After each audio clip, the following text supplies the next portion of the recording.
Alô, rapaziada, nós estamos mais uma vez com o podcast Papo de Engenharia.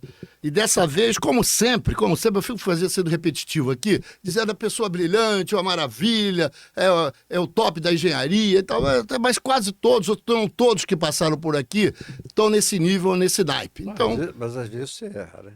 não erro não. A grande maioria são, não, a grande maioria, principalmente principalmente com você. Eu estou aqui com o professor Benito Piropo da Rim, que tem histórias a contar sobre a vida dele na SEDAI, a vida dele na parte de informática, tecnologia da informação e da inovação.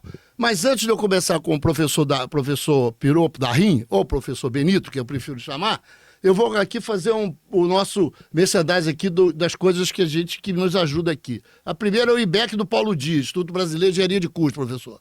Depois é o Contec Engenharia do Barata, que faz a parte de consultoria de elevadores, perícias e auto-vistoria pedial. A BMEC, que é a Associação Brasileira de Engenheiro Mecânico, do engenheiro, presidente, o engenheiro André, lá de Itaperuna. Um abraço a ele e a gente está dando uma força aí barata, somos da diretoria, tentando dar um upgrade na associação. Aí o Papo de Engenharia.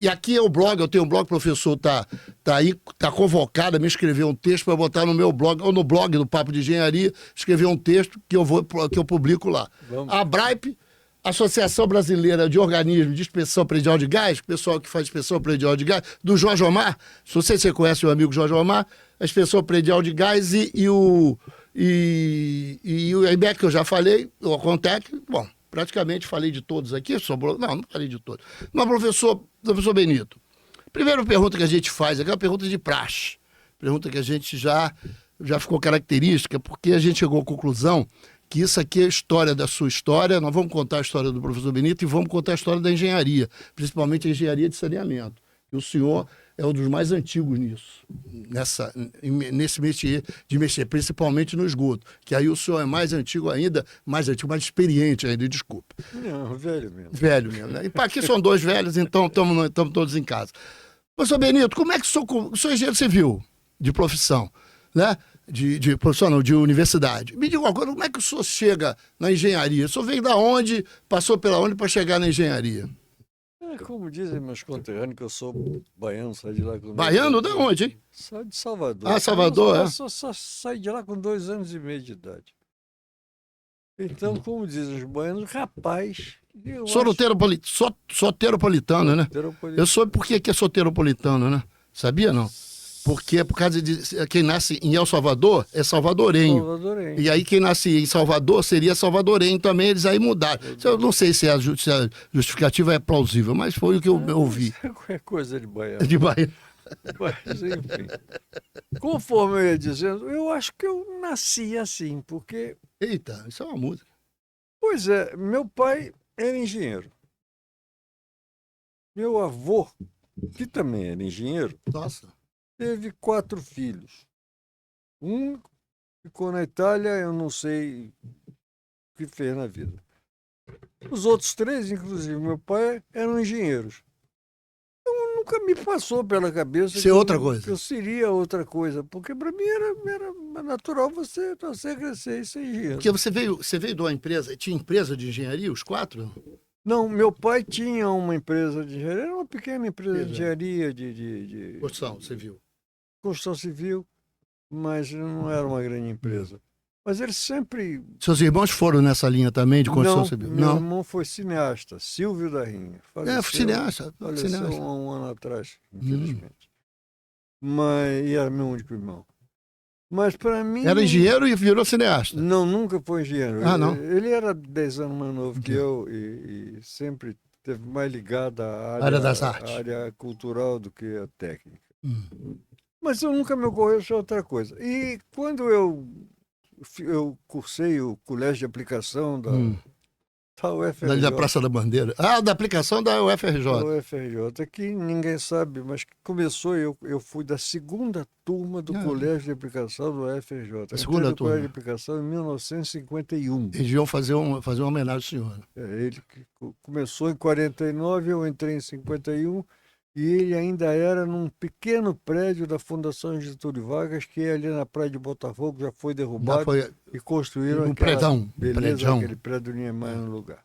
Eu comecei estudando lá e o Colégio de Aplicação sempre foi um colégio excelente, de vanguarda, e tinha um serviço de orientação educacional que aplicava testes vocacionais.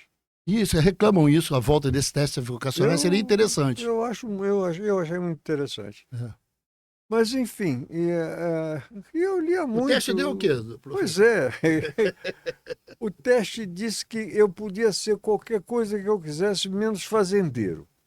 Pô, e olha que fazendeiro era uma boa. E Eu que não sei merda, hein? porquê, né? Se eu fosse fazendeiro, eu era hoje rico. Estava lá em Né? Mato Grosso do Pois Sul, ganhando ia sul. votar no Caiado e tal. Que merda. Mas aí não. Essa parte não. Vamos pular essa Vamos parte. pular essa parte, vamos para outra, Mas, Essa não ia, essa não vai dar certo essa conversa. Então, eu digo, bom, então já que eu dou pro resto, eu vou seguir engenharia. E quando fiz o vestibular, fiz para engenharia, só fiz para engenharia. Naquela época eram Separadas, as escolas faziam As separadas. escolas eram separadas. E, enfim, eu acabei cursando engenharia na antiga Escola Nacional de Engenharia da Universidade do Brasil, hoje UFRJ, que está no Fundão, mas naquela época era ali na Praça... Na Urca? Você chegou a pegar a Urca, não? Você veio lá São Francisco? No Largo São Francisco. Nunca teve na URCA. Nunca teve na Urca, Não, foi criada ali. E a Ela foi criada no Largo São Francisco. E é a faculdade de engenharia mais antiga do Brasil. E eu cursei lá, me formei lá. E quando eu me formei, e aí tem uma história comprida da Lambreta, que eu costumo contar, mas eu vou encurtar aqui. Corta, pega da metade para o final. Eu não trabalhava, meu pai bancava meus estudos, eu queria ter uma motocicleta, queria ter uma lambreta, pedi dinheiro para ele disse que não me dava de jeito nenhum, que ele não queria ser responsável. Eu digo, então eu vou arrumar um emprego e vou comprar uma lambreta. Ih, cara. Aí ele disse, bom, problema é seu, porque pelo menos se acontecer alguma coisa, eu sei que a responsabilidade não foi minha. E o único emprego que eu consegui foi o esgoto. Departamento de Esgotos Sanitários do Distrito Federal. Isso foi em 1951. Era na Pedro II, ali em São Cristóvão? Não, né? O quê? O distrito de esgoto era onde? Não, mas eu trabalhei, eu já explico. Claro. Eu fui trabalhar na COPS. O departamento de esgotos sanitários era nesse prédio da prefeitura que fica em frente ao fórum. Entre a antiga Assembleia Legislativa e o fórum. Vou me lembrar. Mas... Até a rua ali. Pois é. Aí, esgoto, cara. Pô, eu queria ser engenheiro, queria construir pontes. Prédios enormes. Pô, vou trabalhar em esgoto. Mas eu não queria tanto minha lambreta, né? E lambreta, é verdade. A lambreta era a sua afinidade da época. Exato. Eu entrei em 1959. 1959, eu comecei a trabalhar no que era então a COPES, Comissão de Planejamento de Esgotos Sanitários do Distrito Federal. Na verdade, da SURSAN, da Superintendência de Urbanização e Saneamento do Distrito Federal. Era num prédio que, por acaso, foi a terceira estação de tratamento de esgotos do mundo. Fica na Glória, e para quem conhece, abriga hoje a Sociedade, a CAERJ, Sociedade de Engenheiros e Arquitetos do Estado do Rio de Janeiro. E eu comecei a trabalhar ali. Era um órgão de elite, porque foi numa época em que o Distrito Federal, a Prefeitura do Distrito Federal, queria dar um salto para frente em tecnologia de urbanização e saneamento. O túnel Rebouças foi feito pela parte de urbanização da SUSAN, túnel Rebouças, linha vermelha, projeto linha vermelha, linha amarela, tudo isso. E a parte de saneamento era essa comissão de planejamento. E eles reuniram ali os melhores profissionais especialistas em projetos de esgotos sanitários. Ali foi feito o projeto do emissário submarino de Ipanema, do interceptor oceânico do Rio de Janeiro, da estação de tratamento de esgotos da Ilha do Governador, que foi uma das primeiras a serem projetadas, da ampliação da estação de tratamento de esgotos da Penha, que foi construída em 1939. Da Penha, 39? A estação da Penha foi construída em Já com 1939. aquele, como é que chama? Não. Aquele depois, como é que chama? Era O muito elementar. filtro anaeróbico, aquele filtro anaeróbico lá? Não. Muito depois. Ela era apenas tratamento primário, com precipitação química, e foi construída porque houve um início de uma epidemia de tifo naquela região da cidade. Ali, no subúrbio ali. E ela foi construída em 1939, depois foi ampliada para filtros biológicos em 1965. Em 1965, e depois foi ampliada novamente para já lodos ativados em 1979. E eu acompanhei esses projetos Quer todos. dizer, Ilha, Penha, interceptor, emissário. O meu primeiro... Eu entrei como estudante de engenharia, era estagiário, mas eu me formei em 63 e continuei trabalhando lá. E o meu primeiro trabalho como engenheiro, a primeira responsabilidade que eu tive como coordenar um trabalho como engenheiro, foi coordenar a Operação Cartões à Deriva 64. Operação Cartões à Deriva Cartões à Deriva. 64. Parece coisa da Polícia Federal. Parece, né? Hoje em dia, quando você projeta um emissário submarino de esgotos, Sim.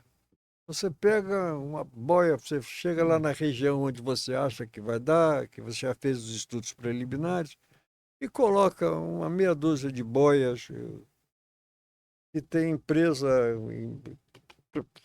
fundeadas no fundo do mar, e nessa corda, você, no meio dela, você coloca um conjunto de instrumentos que medem corrente, temperatura, todos os dados oceânicos necessários para o projeto de emissário submarino.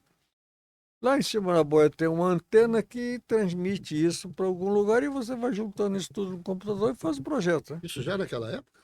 Não. Isso hoje.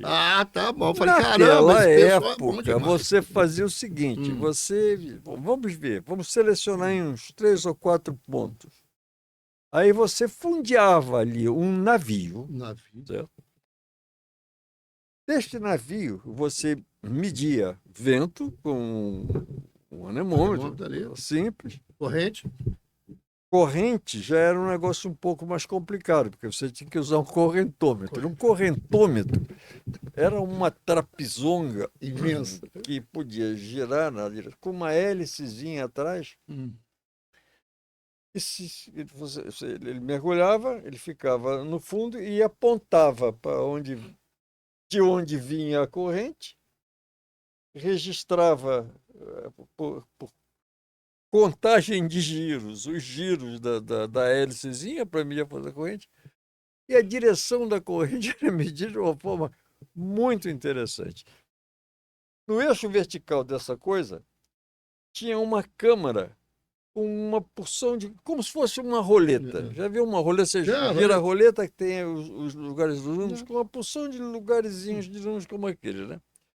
Aquilo ficava com uma bússola e tinha uma caixinha em cima com umas bolinhas pequenas, como bolinha de rolemã, pequenininhas.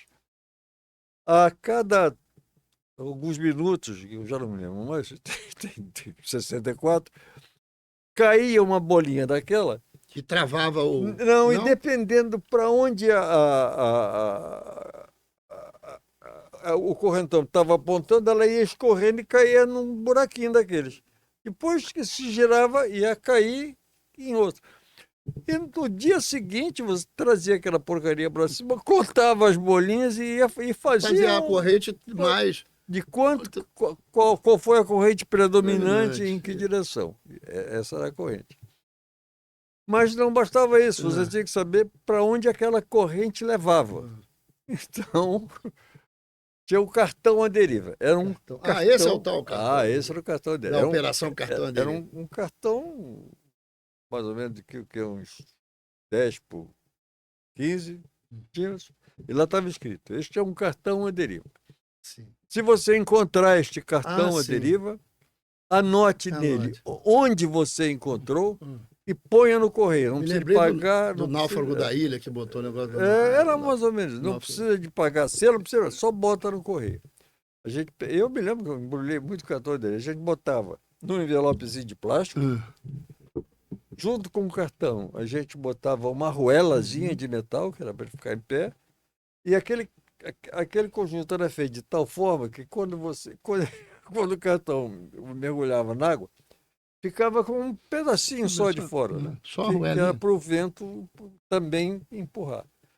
E você, de hora em hora, os cartões, claro, eram numerados. A pergunta que não quer calar, eles eram devolvidos? Sim, sim. A gente recebeu cartão de praia até do Norte Fluminense. Niterói, Barra da Tijuca. Me diga, professor, dá para calcular o emissário assim? Deu, né? Deu, né? O emissário submarino de Ipanema tem uma excelente eficiência. Foi exatamente assim. Foi assim que foi determinado. Foram 4 ou 5 operações 14 da deriva. O navio era um navio lameiro. O navio lameiro era o seguinte, como eu disse, a sede da COPES, ali na Glória, foi a terceira estação de tratamento de esgoto do mundo. Era uma estação de tratamento de esgotos também, como a da Penha, mas isso em... O Rio de Janeiro foi a 5ª cidade do mundo a ter uma rede de esgotos. Em 1850 Isso é império ainda, né? Hã? Isso é império ainda. Era império. Foi um contrato firmado com o imperador e uma empresa britânica que veio se chamar The Rio de Janeiro City Improvements Limited. Mas bonito. Muito conhecida aqui pelos velhos como a Antiga City. Antiga City. Antiga City. E essa estação foi construída na implantação desta... Você estava falando do emissário, aí você citou lá. Sim, é para explicar o que é o navio lameiro. A estação de tratamento é uma estação de tratamento primário, remoção por sedimentação. O esgoto sedimentava no fundo decantador. E hoje em dia esse esgoto é submetido a uma série de tratamentos biológicos, etc., pode ser transformado em adubo e tudo mais. Naquela época, ele era simplesmente removido, jogado dentro do navio? No navio, que era um navio-tanque para isso, que encostava, ele fundeava encostado na parede da Estação da Glória. Então, porque não tinha o aterro, né? Que não tinha o aterro do Flamengo. Muito antes do aterro foi feita a ampliação por Paulo de Fronten, se não me engano. E construiu o que hoje é Praça Paris, etc., etc. E quando isso foi feito, o mar foi para longe. Foi o navio também. Mas nessa época o navio encostava ali, recebia o lodo, o navio carioca. E descarregava fora da Bahia. Fora das águas internacionais. Internacionais? Eram 12 milhas. 12 milhas. Bom, isso é ali pertinho. Hoje são 200, né? Hoje são 200. Viajava 12 milhas fora da costa, despejava o lodo lá e voltava. Esse navio foi aposentado, mas ainda existia quando foi feita o projeto. Mas me diga uma coisa, professor, como é que é? Uma curiosidade. Claro. Eu espero que caiba no nosso podcast. Com certeza. Tudo que o senhor falar vai caber. Navio Carioca. Mas ele era carinhosamente apelidado de Merda Maru. Merda Maru? Merda Maru. Maru é navio em japonês. Lá vai o Merda Maru, uma coisa... Aliás, eu tenho um filho que agora já é quase sexagenário. E como eu sempre operei estações de tratamento de esgoto durante muito tempo, sempre não, eu trabalhei na COPES até o 1967, 68. Aí comecei. Em 1967, eu comecei a operar a minha primeira estação de tratamento. Eu operei estações de tratamento de 1967 até 2017, quando me aposentei. Eu No Brasil todo, diga-se de passagem. Basicamente aqui. Basicamente No no Rio. Brasil, eu fiz muitas consultorias, operei poucas estações. Eu operei, inclusive, Barueri, em São Paulo. Mas eu trabalhava mais em projeto e dimensionamento e assessoria para operação. Mas foram 50 anos operando estações de tratamento. Mas eu comecei justamente em 1976. Eu comecei a dizer isso porque o velho é uma desgraça. Quando começa a falar, esquece. Não esquece, mas eu estou aqui para lhe lembrar. Só uma coisa. Fala um pouco do emissário. Você se lembra bem? Tá, vamos voltar para o emissário. Não, só para tirar uma. Porque eu acho o emissário, eu acho assim, o emissário uma obra maldita, porque ela não é. Não, maldita porque ela não é reconhecida. O povo não conhece. As pessoas que vão na praia de Copacabana e Ipanema, Leblon, sequer sabe por que aquela água é mais limpa, ou talvez mais limpa do que poderia ser. Porque eu me lembro dos lançamentos de esgoto que tinha na praia de Copacabana. De cada rua tinha um lançamento de esgoto. Chamava Língua Negra. Não era bem isso. Era o quê? Então já vou te explicar. Claro. Isso aí, essas línguas negras eram as galerias de águas pluviais. Mas que tinha. Mas que, por causa das favelas de encosta ali em toda Copacabana, desde o Leme, Babilônia até Pavãozinho. Não dirá. Tem muita favela e os esgotos das favelas corriam para as águas pluviais e eles eram descarregados ali. E não tinha muito como você evitar isso.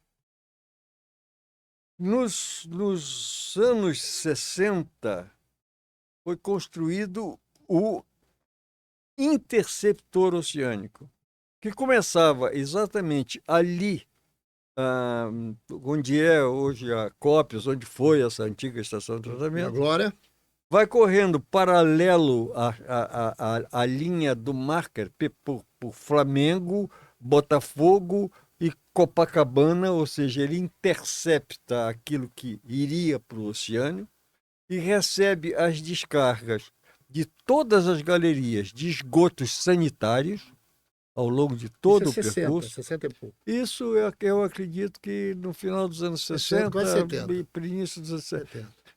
Porque o emissário submarino foi inaugurado em 1972, disso eu me lembro.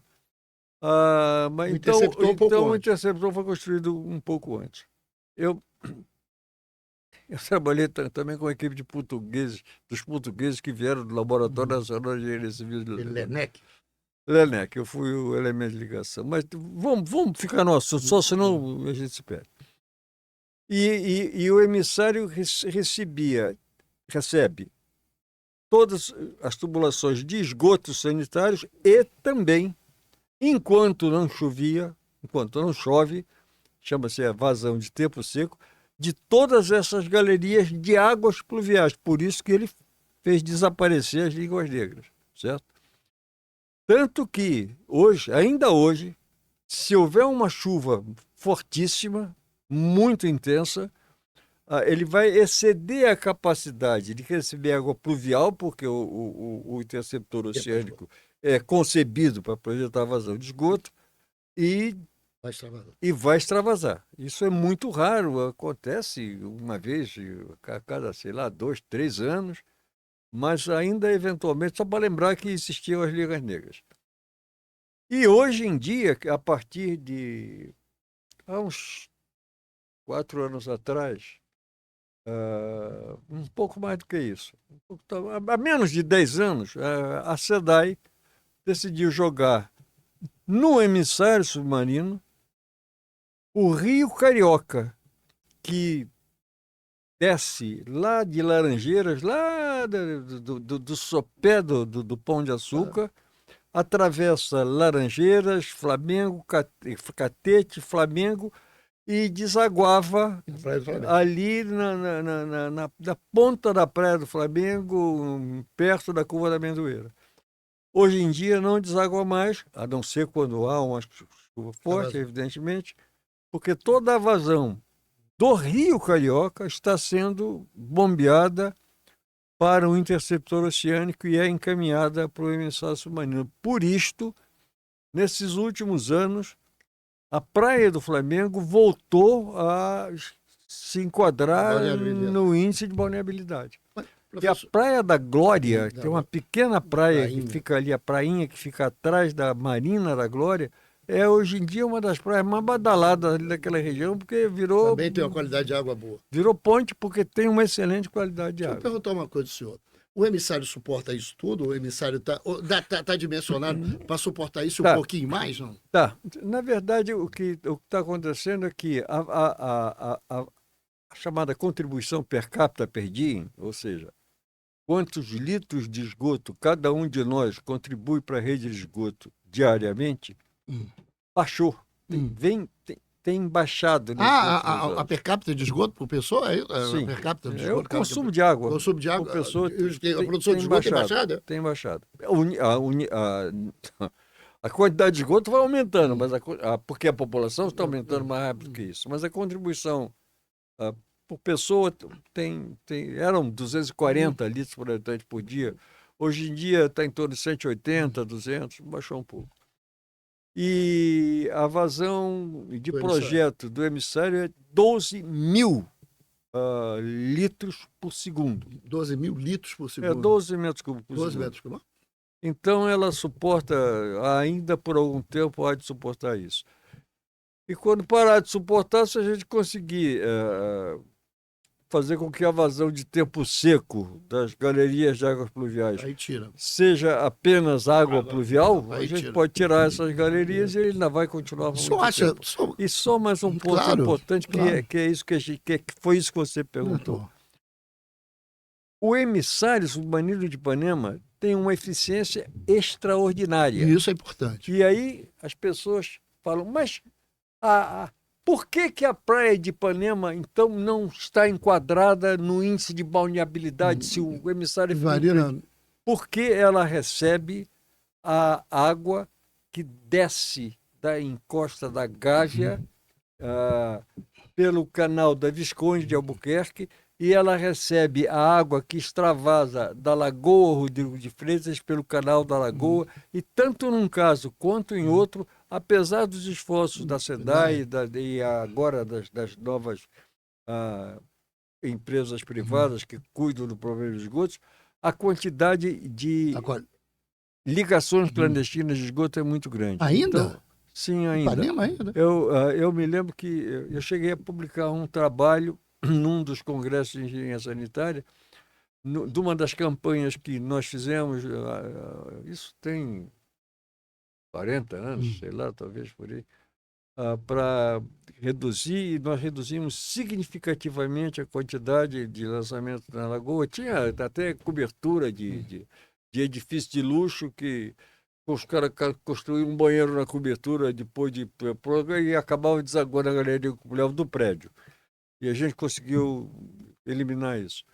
Mas ainda assim tem. E tem o esgoto, a água que corre pela calçada, que também é contaminada. De modo que... Por isso que Ipanema ainda tem índice. Por isso que, eventualmente, ainda existe isso. Porque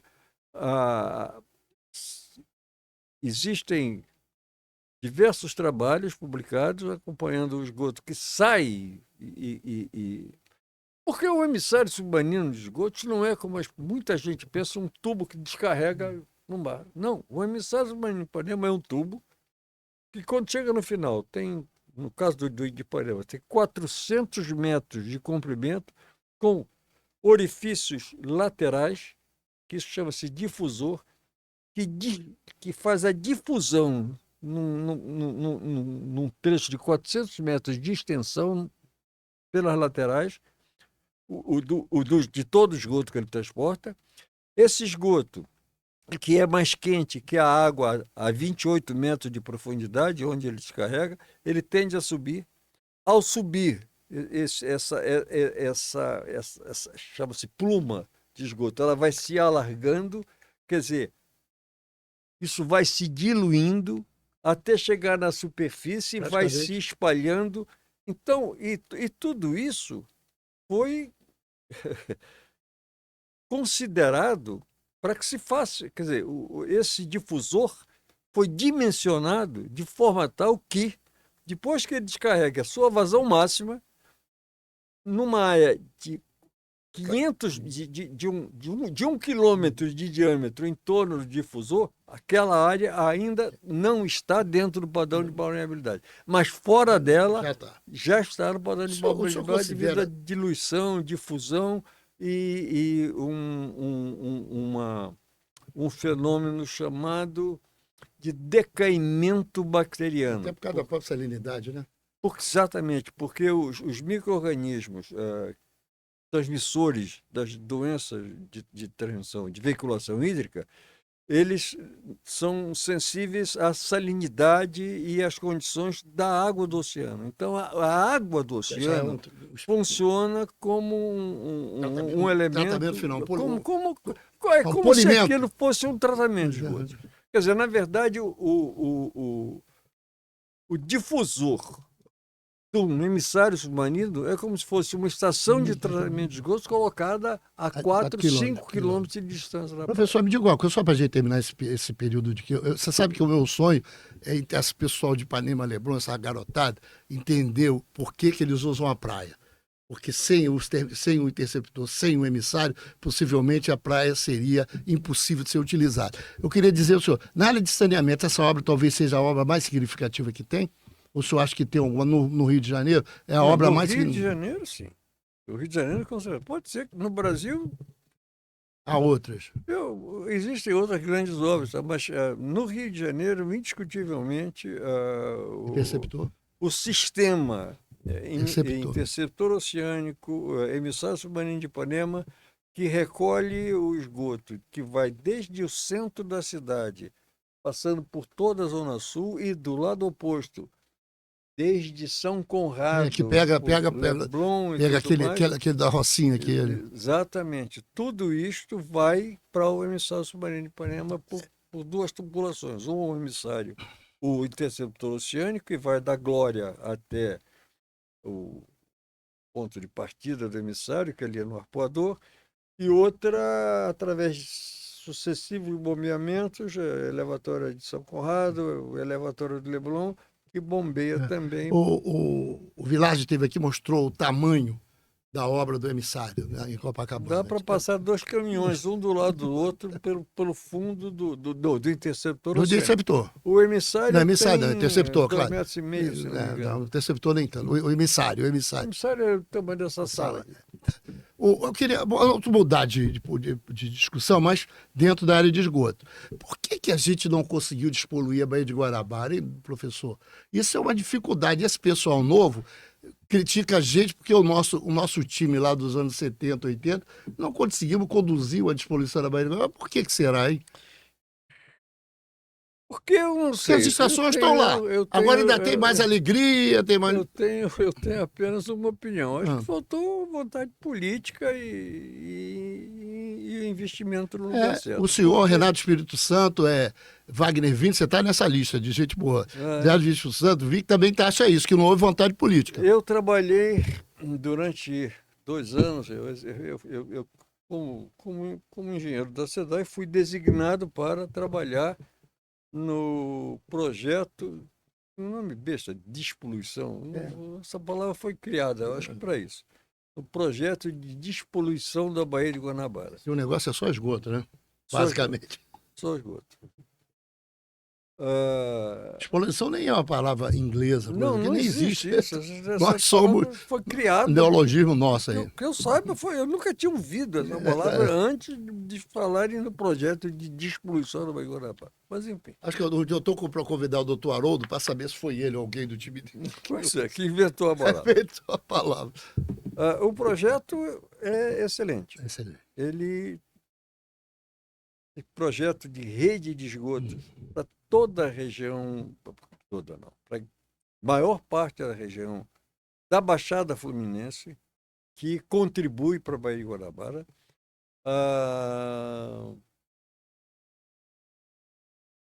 boa parte da região de Niterói e São Gonçalo, que contribui para Guanabara, tem a estação de tratamento de São Gonçalo, tem a estação de tratamento de Alegria foi feita dentro desse projeto, que está funcionando. São Gonçalo estão retomando, né? Hoje está funcionando. São Gonçalo, não sei. Eu estou aposentado há 10 anos e isso foi privatizado, eu não estou Parece que acompanhando diretamente. Mas Icaraí está funcionando, com certeza. Mas eu presumo que sim. Então, a estação de tratamento de Icaraí, a estação de tratamento... Sim, a Icaraí, São Gonçalo. Não, desculpa. Icaraí, Icaraí Niterói. São Gonçalo.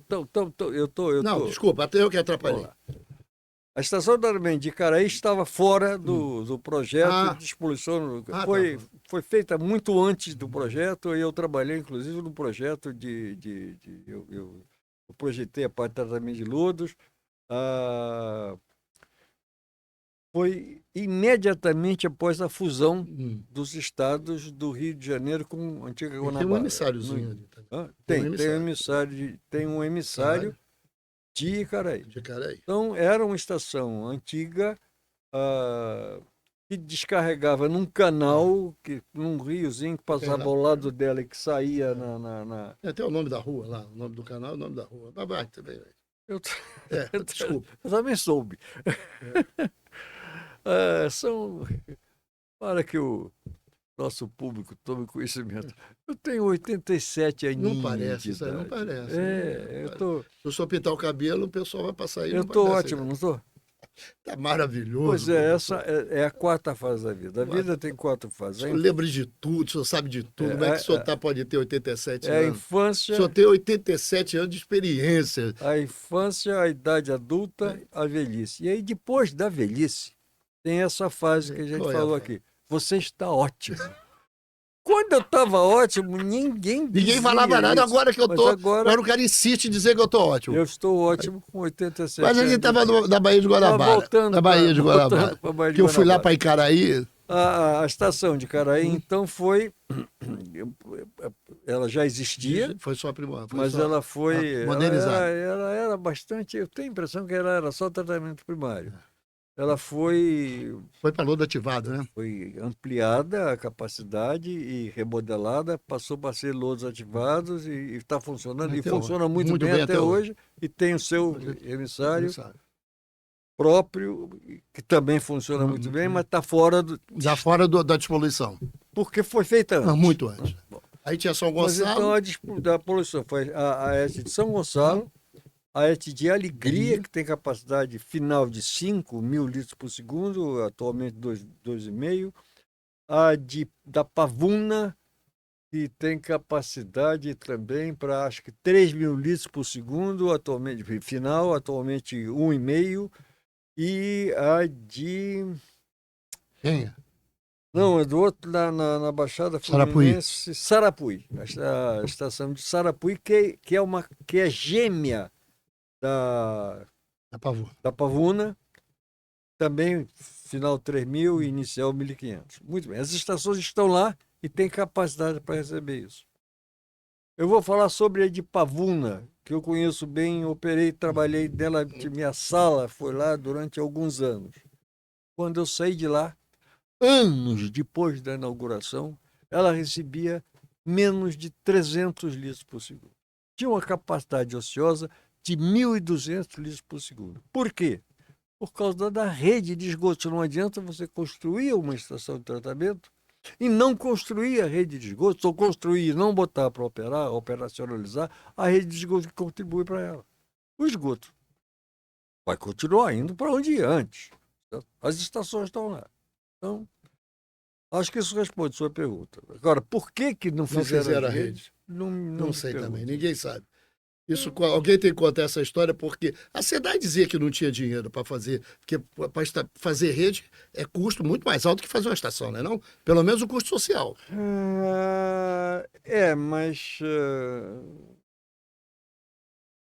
Mas dinheiro sempre teve. O dinheiro, acho que o dinheiro estava incluído no... Você conhece o Marco Barreto, não? O engenheiro Marco Barreto? O Marco Barreto dizia que todo o dinheiro que foi para a disposição da Baía de Guanabara, tivesse jogado dentro da Baía de Guanabara, tinha aterrado a Baía de Guanabara. Ele falava isso de sacanagem. Aterrado não digo, mas tinha reduzido bastante a profundidade. Ele falou que pô, ele falava, ele falecido, Marco Barreto. Entendeu? Mas me diga uma Vamos coisa. falar de coisa boa. Coisa boa, mas me diga uma coisa. Avançou, de qualquer maneira, avançamos Sim, na disposição da Baía de Guanabara. Claro. Não chegamos aonde a gente queria, mas avançamos. O que só falta praticamente fazer a rede coletora. Exato. A micro-rede, porque é mais difícil ainda. Exatamente. Assim, ainda teve mais uma estação, que foi a... Essa foi projetada... Essa, lamentavelmente, foi projetada por mim. É a estação... Essas coisas acontecem na vida. Lagoa de Estabilização...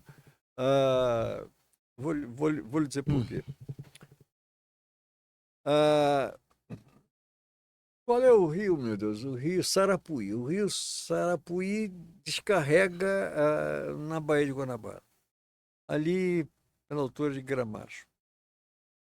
E havia necessidade de construir uma estação de tratamento ali para receber a rede, que era uma região pequena. Gramacho tinha muito mais aterro sanitário e terreno. O terreno ali é uma desgraça, né? Ele é muito... Se for vira lama. Então, a qualidade do terreno é muito ruim. Não é lama mesmo. A qualidade do terreno ali é muito ruim. É um caso clássico para quem trabalha com engenharia de solo, é um caso clássico de área ruim. Então, a rede, a contribuição que tinha ali era pequena. Era basicamente Gramacho e pouco mais do que isso. E havia lá, tinha que fazer uma estação de tratamento ali. Eu digo, bom, então, o ideal não seria fazer uma lagoa de estabilização. A eficiência da lagoa de estabilização não é muito alta. Mas como a vazão de esgoto ali não era muito pequena, e eu já imaginava que um dia ali, porque concentrava o esgoto de toda a bacia do Sarapuí, ia ser preciso construir uma estação de grande porte, eu propus construir um sistema de lagoas. Por quê? Porque o sistema de lagoas ocupa muita área. Muita área. Então, o objetivo daquele sistema não somente seria tratar o esgoto daquela região que não era uma vazão muito grande, mas como para tratar aquele pouco esgoto exigia muita área, ela ia ser construída para reservar a área para a construção de uma futura estação de tratamento de grande porte. Mas está lá ainda a lagoa? Lá aonde? Porque eu projetei aquela lagoa para uma determinada área de jusante da bacia. Só que aquela área não foi ocupada, mas o proprietário não quis negociar, em suma, não pôde ser feita naquela área. Então pegaram o mesmo projeto e construíram numa área jusante, você subindo a União Indústria, fica à direita da União Indústria, antes da refinaria da Reduc, que é um terreno desgraçado, é uma papa. Então, os diques da lagoa, que deviam ter 45 graus, e na Lagoa de Montante, que era uma lagoa anaeróbica com 6 metros de profundidade, uma altura de 6 metros, eles tiveram que ser alargados para poder apoiar. Enfim. Não foi seu projeto? Não, o projeto essencialmente foi o mesmo, mas acontece que ele não se sustentou, porque os diques afundaram. Eu não sei o que aconteceu. Eu acho que não está mais nem funcionando mais. Mas eu peço aqui encarecidamente desculpas encarecidamente, porque não foi aquilo que tinha projetado. Eu projetei uma estação de tratamento com diques de 6 metros, 3 metros de altura, numa área que suportasse aquele aterro. Professor, não vamos mudar, falar de esgoto, só rapidamente, para a gente poder mudar para outra face da sua vida. Deixa eu falar uma coisa. Sobre a questão dos esgotos da Barra. O esgoto da Barra tem o emissário, tem uma estação de tratamento, e eu me lembro que uma discussão entre Evandro e Breno Marcondes atrasou em 30 anos o esgoto da Barra. Não, é mentira minha, né? Não foi a discussão, não. Foi... Foram os salvadores do planeta. Eu tenho uma certa dificuldade. Eu quero declarar aqui, não para fazer propaganda, mas só para deixar claro que eu ganhei o prêmio CREA-RJ de Meio Ambiente 2025, reconhecendo os seu meus trabalho. trabalhos durante 58 anos de profissão dedicadas ao meio ambiente. Então, ah, isto posto, vamos lá. Barra da Tijuca. Eu trabalhei no projeto da Barra da Tijuca. É uma região à beira-mar que recebe os esgotos de toda aquela área de Jacarepaguá. Na verdade, É toda a Baixada a de Jacaré. bacia é o que hoje é a zona sudoeste, virou Sudoeste. zona sudoeste do Rio de Janeiro, né? Com exceção do Regueiro de Bandeirantes. Mas todo o resto, Vargem Grande, Jacarepaguá, Gardenha, até Acho que vai até Praça Seca, essas coisas todas. exatamente, até aquela a Praça Baronesa, Baronesa, tem Rua Baronesa, Rua aquilo Barão. ali tudo flui, contribui para a bacia da Barra da Tijuca. Então, qual é a solução?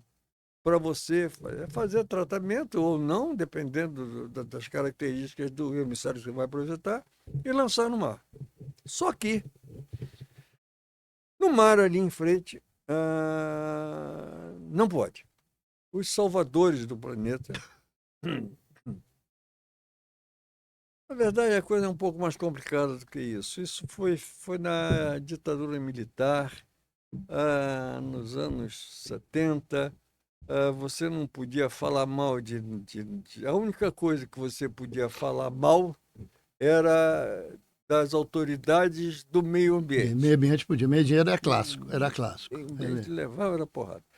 E, Saneamento, ó, esgoto e lixo e, e água e abastecimento e a da. maioria dos opositores do regime, muito justamente, acabaram se confluindo. Se apropriando da temática meio ambiente. Eu não diria se apropriar, mas, digamos, confluindo Confluindo. para a defesa do meio ambiente, porque era uma forma que eles tinham de se comunicar.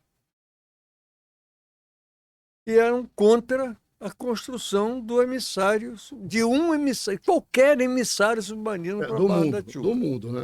Na verdade, de todos, mas particularmente na Barra da Tijuca. Mas como? Você tem alguns milhões de habitantes contribuindo para o esgoto. Vai fazer o que com esse esgoto? Você tem que jogar em algum lugar. Não é possível, ele está sendo gerado. Você pode tratar. Tem uma estação de tratamento lá, a estação de tratamento da Barra de Tijuca, porque afinal foi feito. Foi obrigado, Zé? Obrigatório, praticamente. Teve que fazer, não havia outra solução técnica. Mas em 1900, e essa famosa discussão que você está citando aí, foi uma... Como é que se chama? Você convoca o público para discutir. Audiência. Uma audiência pública realizada lá na Barra da Tijuca.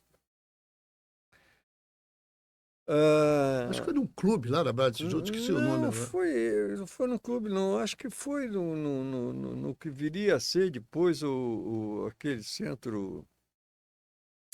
Esse Rio Centro? É. Foi ali? Foi naquela região, não me lembro se foi no Rio Centro. Eu sei que foi nos anos 70. O professor Breno, que era um militante. Ativista, forte. Ativista e era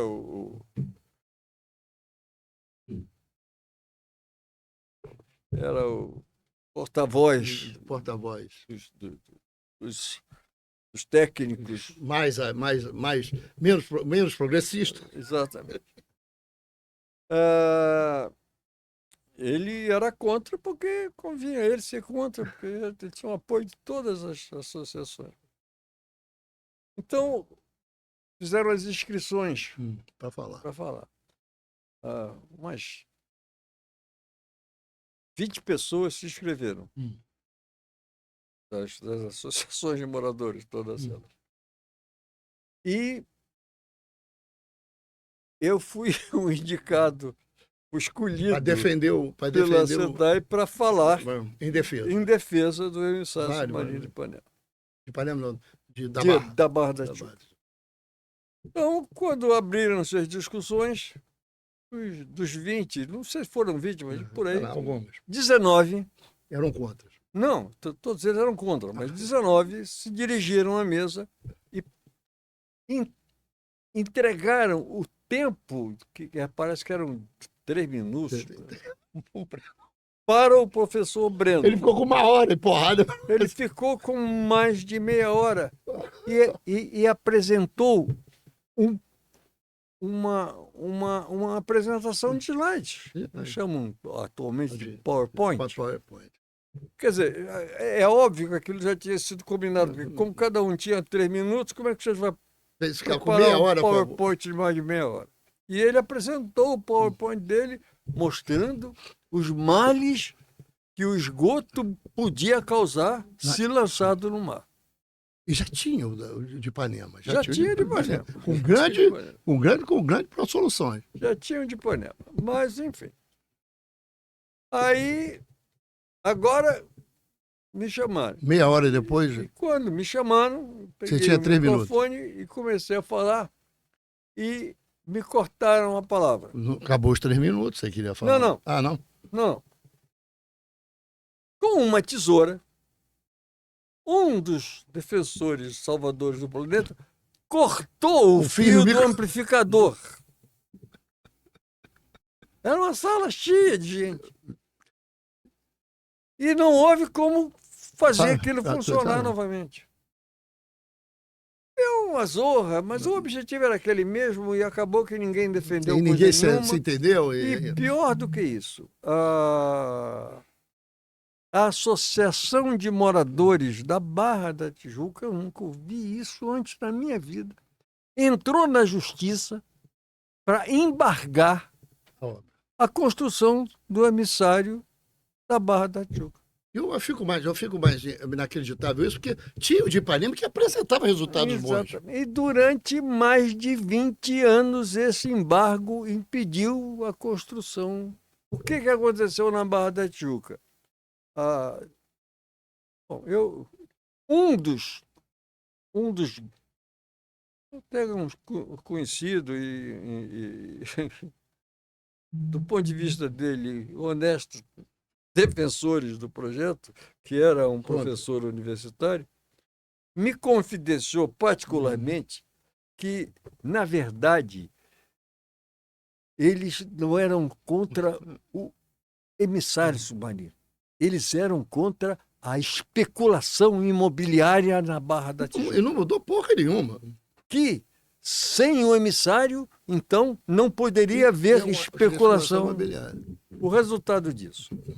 A especulação imobiliária tem um enorme poder do dinheiro. O esgoto ou não. Conseguiu convencer, de uma forma ou de outra, que podiam... Mesmo sem esgoto? Não. Eles fizeram pior do que isso. Eles fizeram com que quem se comprometesse a construir um condomínio na Barra da Tijuca tinha que fazer uma estação. Se obrigasse a construir uma estação não tem nada de pior tratamento. que foi essa decisão. Nada pior do que foi essa construir decisão. Uma estação de tratamento e operar para não poluir as lagoas da Barra da Tijuca. Isso foi uma decisão... Isso foi uma desgraça, porque essas estações eram operadas pelos próprios condomínios, eram mal e porcamente fiscalizadas pelo Estado, porque também não tinha condição de... Eu fui várias paradas.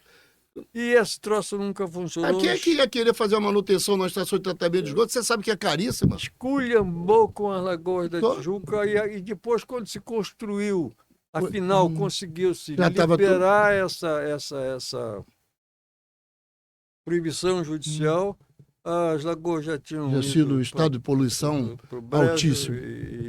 Enfim, está lá. Mas o emissário avançamos. Funciona. Avançamos. Mas a briga hoje é pedir para botar... A briga é pedir para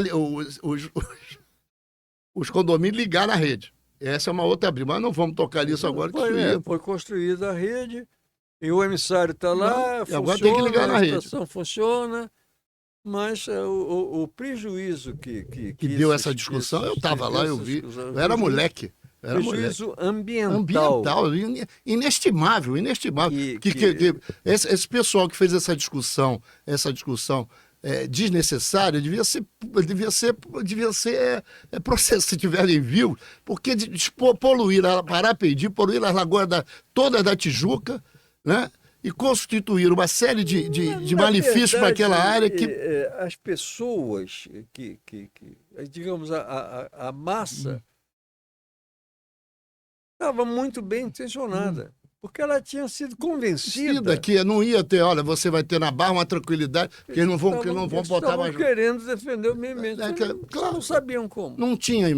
Deixa eu pular agora, professor, doutor Benito, que senão a gente não fala do outro. Quando isso tem umas coisas, você já falou muito de esgoto, e eu acho que uma outra hora a gente fala mais de esgoto, que ainda tem da Lagoa Rodrigo de Freitas, e ainda tem de outros lugares. É o seguinte, como é que você dá esse salto? Eu não sei se é qualitativo, porque o professor Scarvada dizia que quando o engenheiro passa por uma área que talvez não foi engenharia, isso é porque a engenharia está se apropriando de uma nova vertente. Então, aí, eu acho que é isso. Como é que você dá esse salto para a área de informática na época, hoje de tecnologia da informação, ou da inovação, ou da tecnologia dos computadores e tal? Como é que você faz isso, que depois você vira uma referência brasileira, praticamente, né, nesse assunto? Como é que você... coluna no Globo? Como é que faz essa transição do especialista de esgoto para um... A partir dos anos 70, eu comecei a ficar conhecido, eu publicava trabalhos em congresso, enfim. Eu passei a ser um profissional de respeito. E recebia convites para fazer projetos de estações de tratamento em outros locais. Era engraçado porque eu inaugurei essa história que você vai contar é muito boa. A época do trabalho remoto, numa época que não havia trabalho remoto. Como é que eu fazia? Por exemplo, num caso particular, que é o que nos interessa aqui, foi uma estação de tratamento de esgoto que eu projetei para Santa Maria, no Rio Grande do Sul. Estava lá funcionando. Espero que esteja funcionando até hoje. Durante muitos anos funcionou muito bem. Como é que eu fazia? Então, primeiro tinha que receber os dados. Eu passava um fim de semana em Porto Alegre, recebendo os dados, e fui até Santa Maria para visitar, conhecer o terreno, voltei para o Rio. A rede não era comigo. Eu recebia projeto de estação de tratamento para uma vazão de tanto, que vai crescer até tanto, em tanto tempo. Muito bem.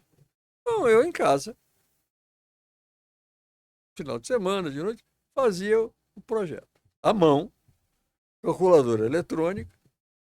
Pelo menos isso já tinha, né? Já tinha calculadora eletrônica, Para calcular logaritmo era bom, hein? Exatamente. Raiz quadrada, isso era um inferno. E aí fazia a memória do projeto, o memorial de cálculo, à mão, e a memória descritiva do projeto.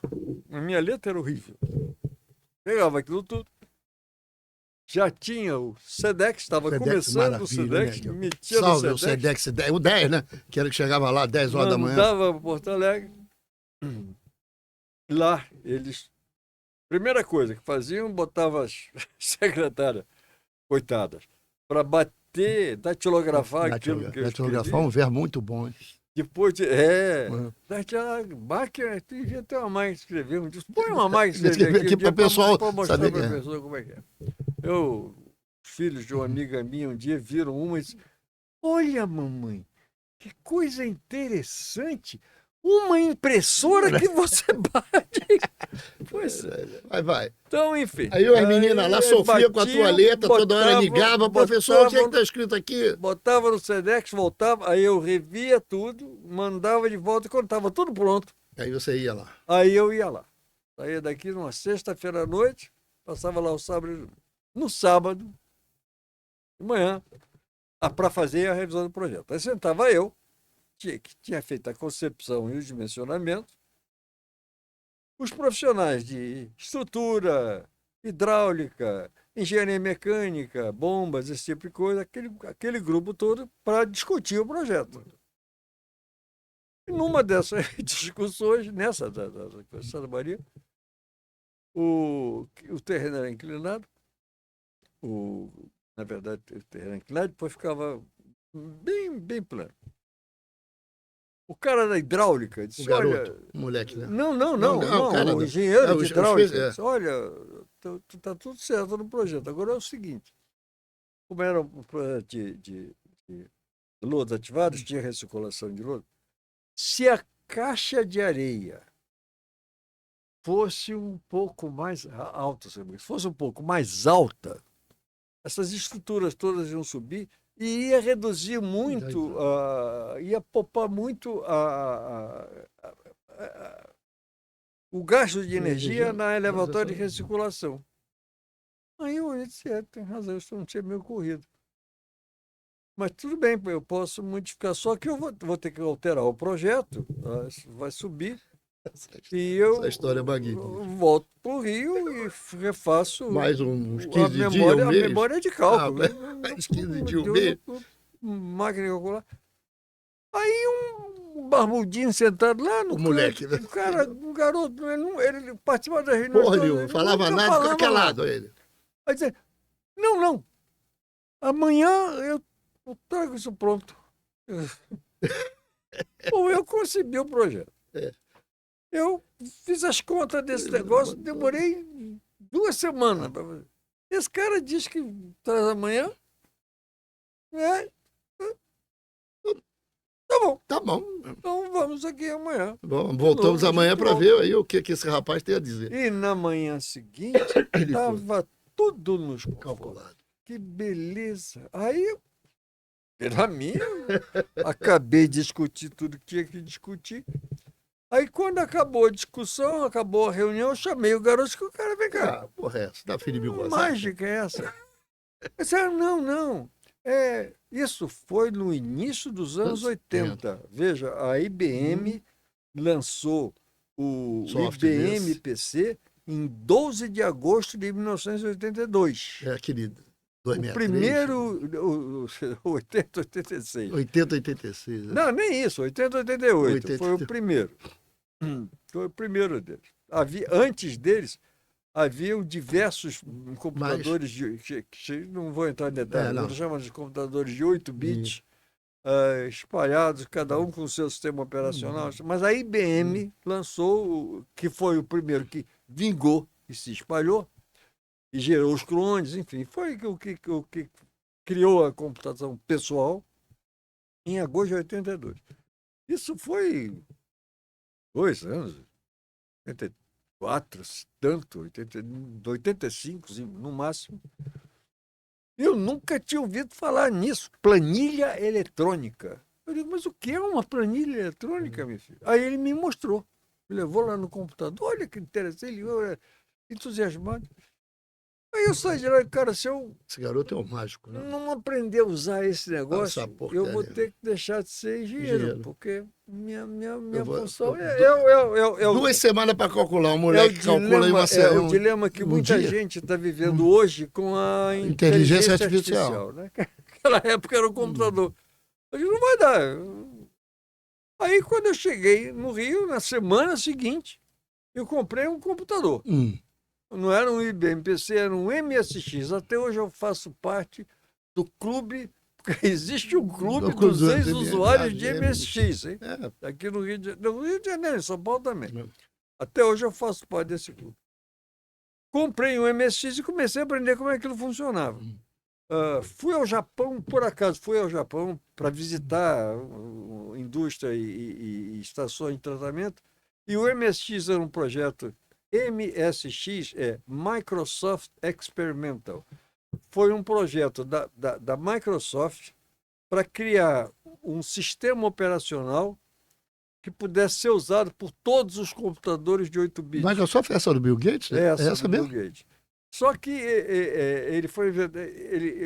esse projeto não foi para frente Porque a IBM lançou o IBM Personal Computer, o PC, certo?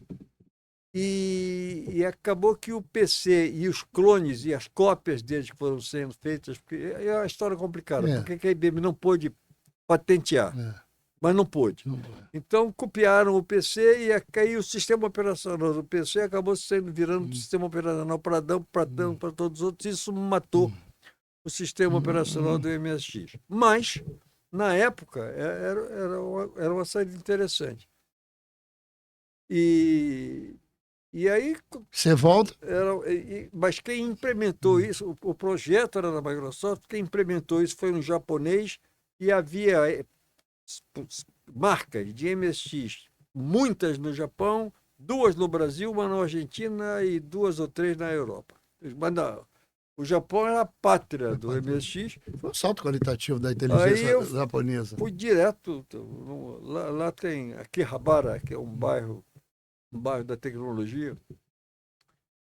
Tem uns shoppings de tecnologia. Então tinha um desses, fomos num desses. Eu queria comprar equipamentos, discos, discos rígidos para MSX que não existia fora do Japão. E fui, porque eu falo japonês, tinha um rapaz que fazia intérprete para mim. E nós fomos lá e eu falava com ele, e aí fomos lá no andar dos computadores, porque era um enorme shopping com um andar para computador. E ninguém sabia o que era MSX. Mas como não sabe? É um computador japonês.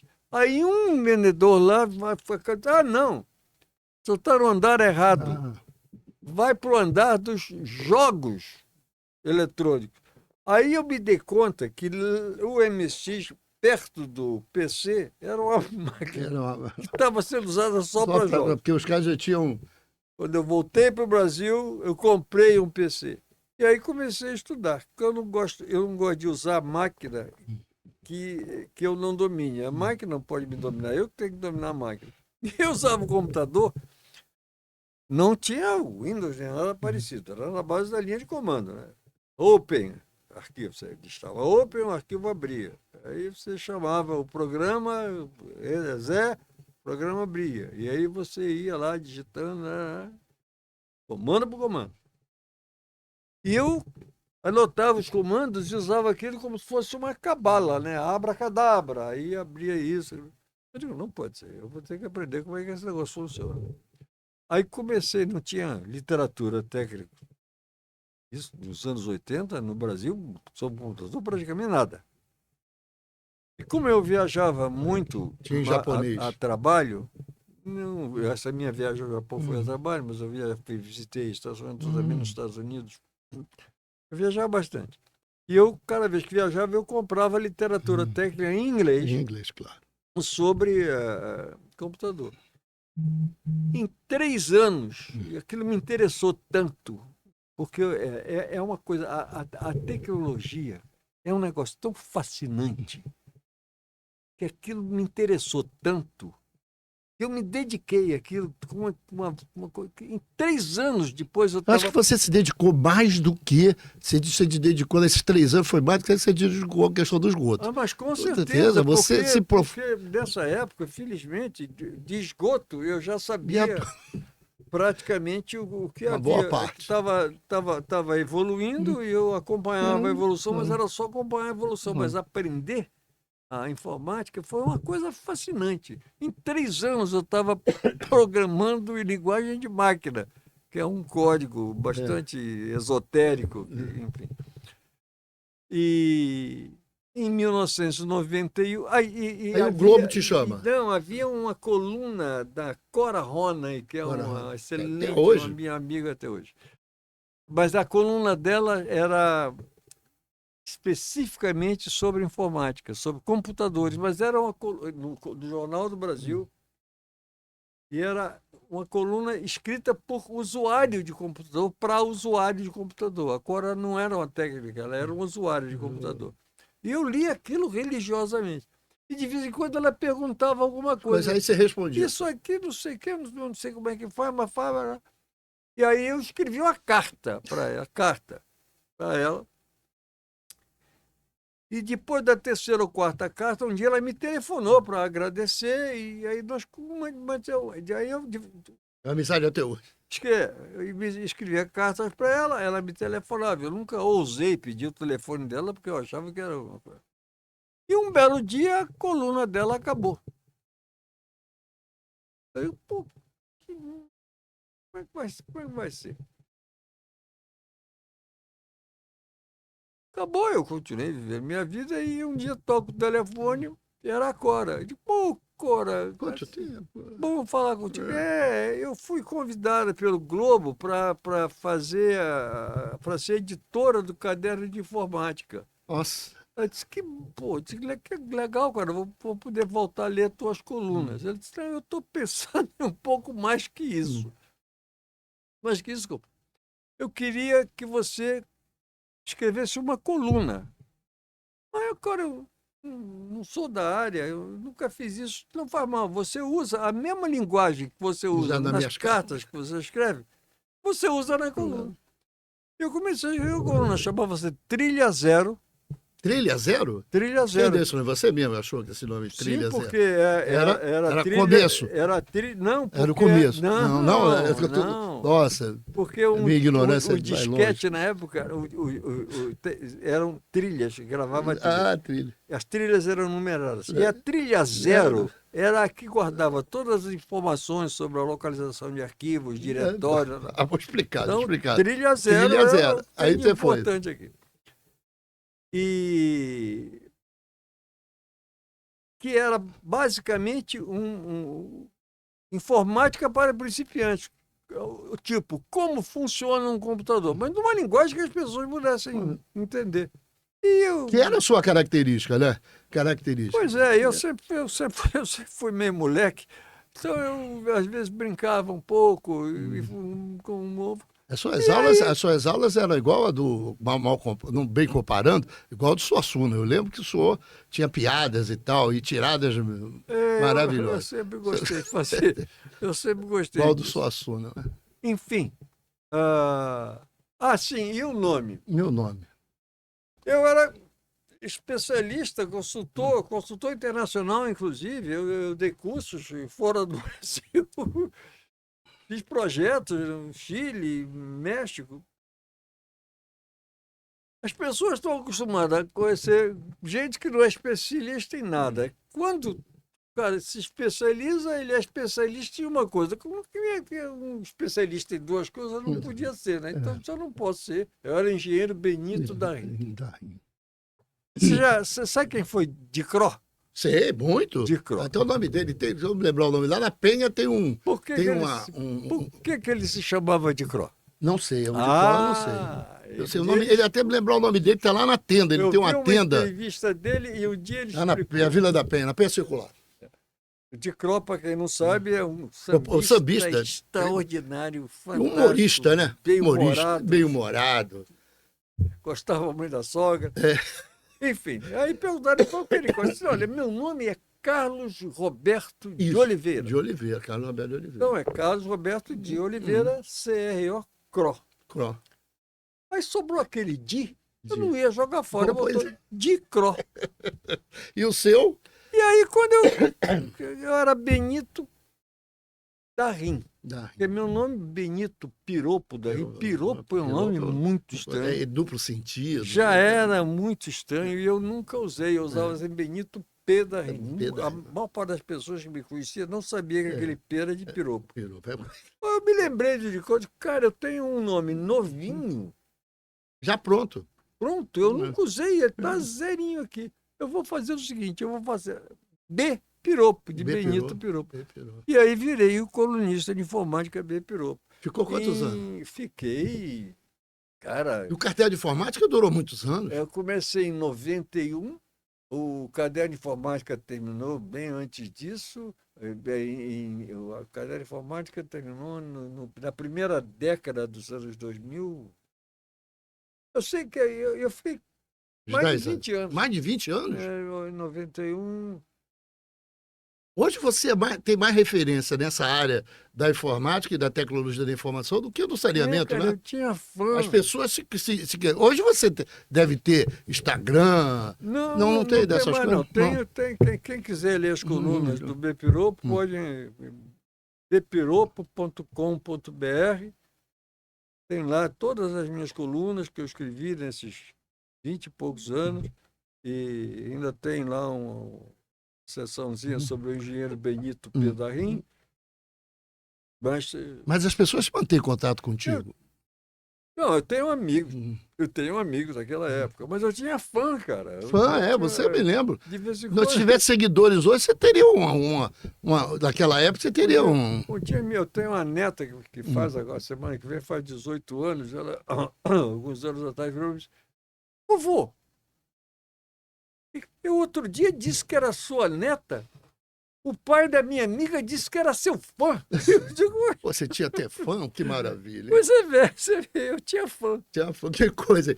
Ô Benito, me diga mais uma coisa. Essa coisa da informática te deu mais dinheiro do que o saneamento? O saneamento te deu mais dinheiro. Não. Eu falo que não é dinheiro de ficar rico, você não ficou rico, que saneamento bota ninguém rico. Mas você usufruiu mais sendo da área de tecnologia da informação ou da área do saneamento? Na área do saneamento. Na verdade... Você se considera ainda hoje um engenheiro de saneamento? Ainda não, sempre fui. Sempre foi. Continua sendo, eu estou aposentado. E, lamentavelmente, jornalista ganha muito pouco. Então, o que pagavam... Eu lhe digo uma coisa, eu só não escrevia de graça porque eu não queria tomar o lugar de um profissional. Não. Agora, sem pensar. De um profissional da imprensa que poderia ser um colunista de informática. Então, não tem um cara que escreve de graça, vamos escolher isso. Não, eu cobrava o que se cobrava na época. Mas era uma coisa ridiculamente... É lamentável. Mas a Cora escreve até hoje. E quase de vez em quando ela fala sobre... Escreve até hoje no Globo, de vez em quando ela fala alguma coisa sobre informática. Sim, mas a Cora é... Uma jornalista. A Cora é uma jornalista respeitabilíssima e a Cora... Você podia ter investido nisso mais. Não, você também não quis. Quando parou. Não, eu nunca fui muito... Nunca fui ligar de dinheiro, não. Fui professor também. Por quê? Porque como eu era especialista numa área técnica, eu tinha que me manter em dia. E a única maneira que eu descobri de se me manter absolutamente em dia era lecionando. Ou então conversando como eu e você aqui. Por quê? Porque o aluno não perdoa, o aluno me pergunta e cobra. Então, quando o aluno me perguntou uma coisa, eu não sabia, eu digo: olha, eu não sei, mas na próxima aula eu te dou a resposta. Aí eu descobria e me atualizava. Então eu fui professor de tratamento de esgotos, fui professor de tratamento de esgotos na PUC, fui professor de tratamento de esgotos na UERJ, fui professor de tratamento de esgotos em dezenas de cursos que eu dei pelo Brasil inteiro, e fui professor de arquitetura dos computadores, pela mesma razão, na universidade com você, em duas pequenas universidades por aí. E também o que o professor ganha é uma coisa... Você sabe, Benito, eu sinto eu ter chegado atrasado nessa questão do podcast Papo de Engenharia. Porque eu estou tentando trazer aqui algumas pessoas que eu acho que, igual a você, merece um reconhecimento tácito. Obrigado. Esse reconhecimento que o CREA fez é ótimo, devia ser maior. Acho que devia te dar uma medalha de ouro, uma de prata e uma de ouro. Não é só você, não. Gente como Maurício Goubert, entendeu? Gente como Evandro... Maurício Goubert, que trabalhou comigo na COP. Estava lá quando eu comecei a trabalhar. Gente como Evandro Rodrigues de Brito. Trabalhei com ele a vida inteira. Gente como Roberto Mariano, gente que como Ricardo Silveira, esse pessoal que já morreu, Vitor Coelho, esse pessoal que são ilustres da engenharia do saneamento do meio ambiente, merece não sei se uma estátua, Orlando Eulalio, o grande Orlando Eulalio, uma figura brilhante, Brilhante, Orlando Holari. Eu trabalhei com esse pessoal todo, eu vi palestra desse pessoal todo. Montenegro, o Mauro Montenegro. Mauro não era engenheiro, era biólogo. É biólogo, mas o Evandro também não era. Evandro também. Hoje eu estou tentando trazer Esteves aqui, porque Esteves, quando eu conheci o emissário, Esteves trabalhou na boca do emissário muitos anos. Que também trabalhou comigo na COP. Também, Esteves, estou querendo trazer Esteves aqui. Esteves esteve meio adoentado, mas agora já está inteiro de novo. Esteves era do grupo de redes. Com Orlando eu lá. Ele trabalhou com Orlando eu lá. Na boca do emissário, todo dia ele saiu para a boca do emissário. Orlando, Evandro, Esteves e Gerson. Gerson não na COP. Gerson mais tarde. Mais tarde, né? Gerson era uma figura brilhante, né? Professor. Olha, todos os meus trabalhos publicados em congressos da ABS foram em parceria com o Gerson. Eu vou dizer, pessoas como você, eu acho que eu cheguei atrasado. Essas histórias com o doutor Aida, doutor aquele da SEDAI, que era do laboratório, doutor... Oh, meu Deus do céu, várias pessoas. Doutor Fausto Guimarães, outro dia, sempre eu falo com o Néder, você fala nele, que era um projetista de mão cheia de esgoto. Esqueci o nome, depois foi trabalhar para a FEMA. Não. Amarílio, uma figura. Nossa. Amarílio era um professor. Professor, né? Eu acho que me ensinou muita coisa. Amarílio era bom demais. Como é que essas pessoas passaram? E teve um que você não conheceu. Não conheci? Que ele era engenheiro da Rio de Janeiro City Improvements Limited. Não, 52. Não, mas ele continuou trabalhando, porque a City foi absorvida pelo DS e os profissionais continuaram trabalhando. Eu trabalhei com diversos profissionais da City, inclusive com Ernest Duncan Mackay de Bugar, que era um engenheiro inglês, trabalhou na City durante muitos anos, fez diversos projetos.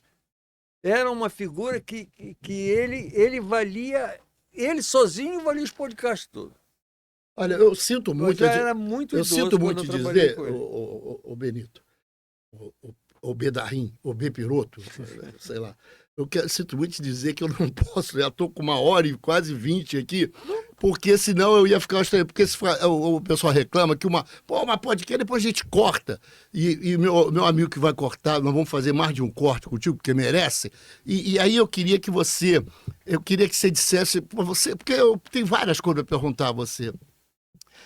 Mas eu vou ficar por aqui, porque vamos tentar fazer num outro momento, a gente para discutir mais a engenharia, discutir mais a engenharia de saneamento, a gente volta para a gente discutir a engenharia do ponto de vista. Você sabe, hoje os meninos não querem estudar engenharia, hoje ninguém se interessa. O que você acha disso? Só para a gente dar essa coisa da engenharia que é evasão enorme, tem como é que chama? Vagas ociosas na universidade, a universidade não consegue completar as vagas que oferece, os garotos não querem estudar engenharia, ninguém quer estudar matemática. O que você acha sobre isso, que você que está de fora agora, aposentado há alguns anos, o que você acha? Eu só gosto de dar pitaco em assunto que eu domino. Esse eu não domino. Eu conheço, sei que é um problema. É um problema sério. A profissão do engenheiro está sendo muito desvalorizada. Eu não sei porquê, honestamente, eu não sei porquê, eu não consigo entender porquê. Nem eu. Não, do ponto de vista, digamos, social, do ponto de vista da importância social da engenharia, nada mudou nesses 60 anos que eu trabalhei, nesses 70 anos que eu convivo com ela. E eu não entendo por quê, mas por alguma razão é como se tivesse saído de moda ser engenheiro e agora a moda é ser médico. É a impressão que eu tenho. Eu também. Eu não sei explicar isso, não. Eu tenho tentado. Mas diga. Eu vou lhe dar uma informação que não é só ligada à engenharia, mas que talvez tenha alguma ligação com isso. Eu fui professor durante muitos anos, em 2 campos bastante diferentes. Para engenharia, eu dei aula na CEPUERJ, que era pós-graduação. Eu fui lá. e tive a sorte de ter alunos como você. Obrigado. E na PUC, no último ano de engenharia, mas para informática eu dava arquitetura dos computadores, que era uma disciplina de primeiro período. Em ambos os casos eu tive contato com pessoas saídas do ensino médio. Na engenharia, nem tanto, porque eu já pegava no final do curso. Mas na informática, eu pegava o cara que tinha saído. Eu passava 1/3 do meu curso ensinando para ele noções que eles deveriam ter aprendido no ensino médio Talvez e não no fundamental. tinham sequer ideia do que era. Quer dizer, o nível, lamentavelmente, a impressão que me dá é que o nível do nosso ensino médio é bastante precário. E talvez isso exerça alguma influência, porque nas áreas, a engenharia é uma área técnica que exige um conhecimento prévio razoável na área de física, matemática, etc. E talvez essa seja uma das razões. O nível do ensino médio... Você sabe que eu vou terminar agora, Benito. Eu vou dar a palavra. Você queria agradecer a você, queria agradecer ao Benito, engenheiro de saneamento, ao Benito, engenheiro de computador, ao engenheiro de tecnologia. Queria agradecer a sua passagem pela engenharia. Qualquer prêmio que der a você, ainda vai faltar um para dar. E eu acho que você representa a nata dos engenheiros que hoje passaram ou que estão em cá, nata dos engenheiros de altíssima qualidade. Eu queria te dizer só uma coisa. Tem uma estatística que minha filha me deu, que 60% dos engenheiros estão acima dos 40 anos. 60% dos engenheiros hoje estão acima de 40 anos. Nós temos 110 mil no Rio de Janeiro, ou 120 mil. Então nós estamos por volta de 70 mil engenheiros acima dos 40 anos. Eu acho que acima dos 40, 60% dos 110 mil dariam quase 70 mil. Desses 70 mil, eu acredito que a grande maioria, eu vou dizer 50%, estão acima dos 70 anos. Então é necessário a gente rever essa coisa dos 60 a mais. Eu vou dizer uma coisa, eu pertenço à diretoria da ABS-RJ, Associação Brasileira de Engenharia Sanitária e Ambiental. É um bando de velhos. A ABS é um bando de velhos. Agora, é um bando de velhos. O Clube de Engenharia é um bando de velhos. Não, mas em benefício da ABS, deixa eu dizer. A ABS criou um negócio chamado Jovem Profissional de Saneamento, JPS. É um ramo da ABS, um grupo de jovens que vem arrebanhando mais jovens para dar a eles um espírito de corpo. E eu tenho a impressão que isso está dando certo. É um grupo grande, eles fazem visitas regulares a instalações técnicas, a grandes empresas, etc, etc. E eu tenho a impressão que é um caminho. O caminho é por aí. Você tem que botar na cabeça dos jovens que existe a engenharia, que é uma carreira séria, é uma carreira bonita, é uma carreira recompensadora e que vale a pena ser engenheiro. Tanto vale que tem um representante como Benito Piropo da Rio. E tem um outro representante muito bom, que é Renato do Espírito Santo, que faz um trabalho excelente. É verdade. Tem um podcast também da ABS-RJ e faz um trabalho excelente na ABS Rio de Janeiro. Ô, Benito, queria um abraço para você, é pouco, queria dar uns 100 abraços. Obrigado por você vir aqui, você contar a sua história, me ensinar uma opção de coisas. E queria te dizer que nós vamos, na frente, nós vamos voltar a discutir isso. Tá bom, eu acho que você exagerou um pouco comigo, eu não sou tão bom assim. Não, mas é que você representa, eu acho que você é um daqueles representantes de uma engenharia altamente qualificada. Eu sempre fiz esforço para isso. Se eu conseguir te deixar essa impressão, com certeza. Já é bom que eu, pelo menos, não enganei. Falo com a sua neta que você é brilhante. Um abraço. Okay, obrigado. Obrigado a você. Obrigado.